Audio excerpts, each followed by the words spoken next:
It was also an interesting, when you saw the park from the outside, wasn't it, did it say George C. Tilyou or Yeah. something? And there was a picture of a man, Just sort a of, face. with a huge mouth full of teeth, smiling, and he was sort of diabolical looking, his hair parted in the middle, and he was on the sign, and I always thought that was George C. Tilyou, but I don't know if that was the case.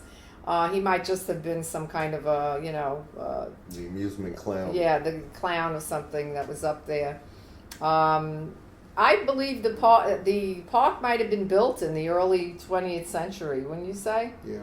There are movies that were done, silent movies of people on the rides and stuff. So you might want to take a look at that. I know the Brooklyn Museum has one that shows people. I think it would be around 1910 or 12 or so. Remember the one with the Maddie and yeah. whatever. It's a couple, and she's wearing a straw boater and a little shirtwaist dress, and they're going on all the rides, and it's all jerky like a silent movie.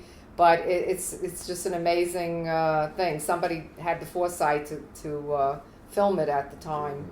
The part of Steeplechase Park that we're not discussing is the interior part, and for the life of me, I can't remember it. Yeah. Because it was almost like an airplane hangar. Yes. It was huge. That's huge a good way place, of describing it. like yeah. an airplane hangar with Right. glass panels up at the top. Yes. And this Right. Bringing in light. Yeah. head that George C. Tilyou With or the big, whoever was with this big with smiling, this big grin. big grin, huge number of teeth. But what I don't remember is what rides were inside that building.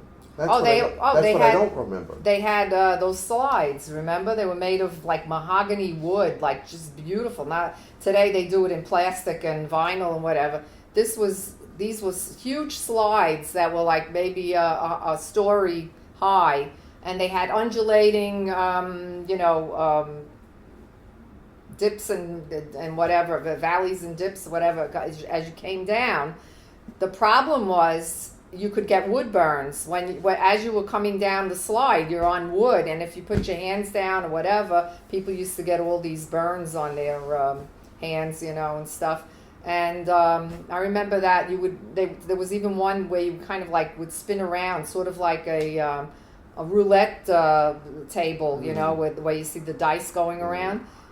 You would come down the slide, and the thing was going around, and it was just amazing. But I don't remember any other rides other than the slides inside, the steeplechase, and the parachute. Yeah, the only other thing I remember is the one we talked about earlier, is the big cylinder.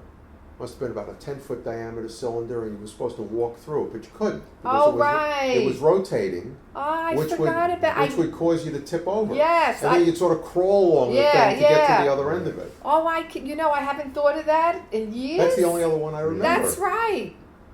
And when you got your admission ticket, it was round. It was a round ticket with a string, like you could hang it on your button or something. And George C. Tilyou, or whoever he was, that face was on it. And it had little numbers going around the outside. And as you went on rides, they would punch a hole in the ticket. And of course, once all the holes were punched, you had used up your admission ticket, and that was it. You had to go home. Yeah. And I just remember cotton candy being sold there, and peanuts and stuff. But I don't really remember any of the other rides other than that were inside the airplane hangar. I just don't remember. No.